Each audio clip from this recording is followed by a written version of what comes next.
Hello everyone, कैसे हैं आप सब। इंटरव्यू तो आ गया, लेकिन समझ नहीं आ रहा है कि क्या डूज है क्या डोंट्स है।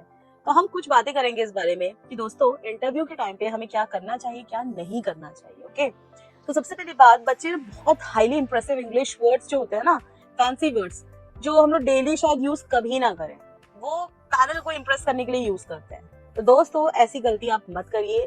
सिंपल वे, इफेक्टिव वे में आप अपना इंफॉर्मेशन कितनी इफेक्टिवली आप उनको पहुंचा सकते हैं वही मैटर करता है, that to with confidence. Eye contact is always important, और ये मैंने हर बार बोला है। आई कॉन्टैक्ट, कॉन्फिडेंस, और साथ ही आपका प्रिसाइज वे में सिंपल वर्ड्स में अपना इंफॉर्मेशन उन तक पहुंचाना।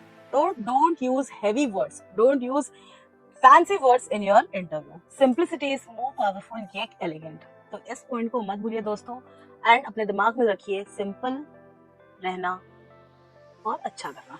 दूसरा क्वेश्चन अक्सर पूछा जाता है इंटरव्यू पे कि आप बैंकिंग क्यों चूज करना चाहते हैं। तो बच्चे अक्सर जवाब देते हैं, सर जॉब स्टेबिलिटी चाहिए, फाइनेंशियल स्टेबिलिटी चाहिए। तो इस आंसर में कोई बुराई नहीं है। जॉब स्टेबिलिटी हर किसी को चाहिए, ये नोन है। फाइनेंशियल स्टेबिलिटी भी चाहिए, लेकिन हर चीज हमें कह के बयान नहीं करनी होती है।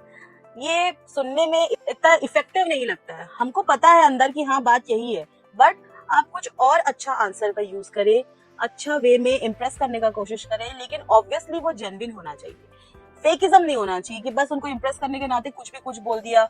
लेकिन और कुछ ऑल्टरनेटिव खोजिए कि आपने बैंकिंग क्यों चूज किया। इसका आंसर ऐसा भी हो सकता है कि आप तैयारी कर रहे थे, कॉम्पिटिटिव एग्जाम्स में आपको जाना था, और आपने सिलेबस देखा, आपको लगा कि ये मैं कर सकता हूँ या कर सकती हूँ, मुझ में वो काबिलियत लगी, क्योंकि और एग्जाम का पैटर्न जो होता है वो बहुत अलग होता है और साथ ही सिलेबस बहुत वास्ट होता है।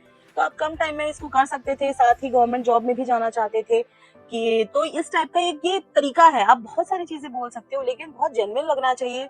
और दोस्तों फाइनेंशियल स्टेबिलिटी और जॉब स्टेबिलिटी तो आप प्लीज बोलना बंद कर दो, क्योंकि ये सुनने में बिल्कुल भी अच्छा नहीं लगता है। ऐसा लगता है कि हाँ भाई ये तो अपने मतलब से आ गए हैं इंटरव्यू में, बस एग्जाम पास किया और इंटरव्यू में आ गए। समझ रहे हो। आप सोचिए कि आपके साथ साथ और भी बहुत बच्चे आए इंटरव्यू देने के लिए, तो वो आपको ही क्यों चूज करें। समझ रहे हो। तो आपका हट करके कुछ उनको क्वालिटी दिखेगी, तभी तो वो आपको ज्यादा से ज्यादा मार्क्स देंगे, है ना दोस्तों। तो अपना आंसर फ्रेम करना सीखिए और ज्यादा अच्छे वे में प्रेजेंट करना सीखिए। ठीक है। तीसरा एक क्वेश्चन होता है कि सपोज आपने ग्रेजुएशन किया है 2019 या 20 में, और अब आपका सिलेक्शन हो रहा है 2024 में, और 25 में आपका इंटरव्यू है, जैसे कि अभी। तो आप इस टाइम गैप को कैसे फिल करेंगे। तो इसका भी जवाब आप अच्छे से तैयार कीजिए। अगर आपके पास कोई जॉब एक्सपीरियंस है और स्पेशली रिलेटेड टू बैंकिंग, है ना, तो आपको जरूर बताना चाहिए। लोग सोचते हैं कि उससे क्रॉस क्वेश्चनिंग होगी, तो फिर आप दोस्तों अगर आपने काम किया है अच्छे वे में, तब तो आप चाहोगे कि आप अपना वर्क एक्सपीरियंस उनको बताओ, क्योंकि क्या है, ये उनको इंटरेस्ट पैदा करेगा उनके मन में, और वो आपसे क्रॉस क्वेश्चनिंग उसी से रिलेटेड कर सकते हैं शायद। सपोज अगर किसी ने इस पूरे टाइम गैप में कुछ पढ़ाई की है, लेट्स से एमबीए किया है फाइनेंस में, तो फाइनेंस से रिलेटेड आपको क्वेश्चंस पूछे जाएंगे, क्योंकि बैंकिंग में फाइनेंशियल टर्म बहुत बड़ा इंपॉर्टेंस रखता है, और ऑब्वियसली वो समझेंगे कि आपने अपना टाइम वेस्ट नहीं किया है, या तो आपने एक्सपीरियंस अर्न किया है, या तो आपने पढ़ाई में कुछ अच्छा किया है, जो डायरेक्टली इनडायरेक्टली आप बैंकिंग सेक्टर में कुछ अच्छा ही करोगे। तो अगर आपका जॉब एक्सपीरियंस स्पेशली रिलेटेड है आपके बैंकिंग फील्ड से, तो आपको जरूर बताना चाहिए, जरूर मेंशन करना चाहिए। और यस, उसकी क्रॉस क्वेश्चनिंग के लिए भी आप तैयार रहें, हो सकता है उसी से आपका क्रॉस क्वेश्चनिंग हो। मैं हमेशा ये बात कहती हूँ और मैं फिर से कहूंगी कि डायरेक्शन, इंटरव्यू का जो डायरेक्शन होता है ना, उसको घुमाना आपके हाथ में। आप कैसे कैसे आंसर फ्रेम करते हैं और कैसे कैसे डिलीवर करते हैं, उसके अकॉर्डिंग आपका पूरा इंटरव्यू का दिशा बदल जाता है। आप चाहो तो अपने आंसर में ही ऐसा कुछ कीवर्ड छोड़ सकते हो।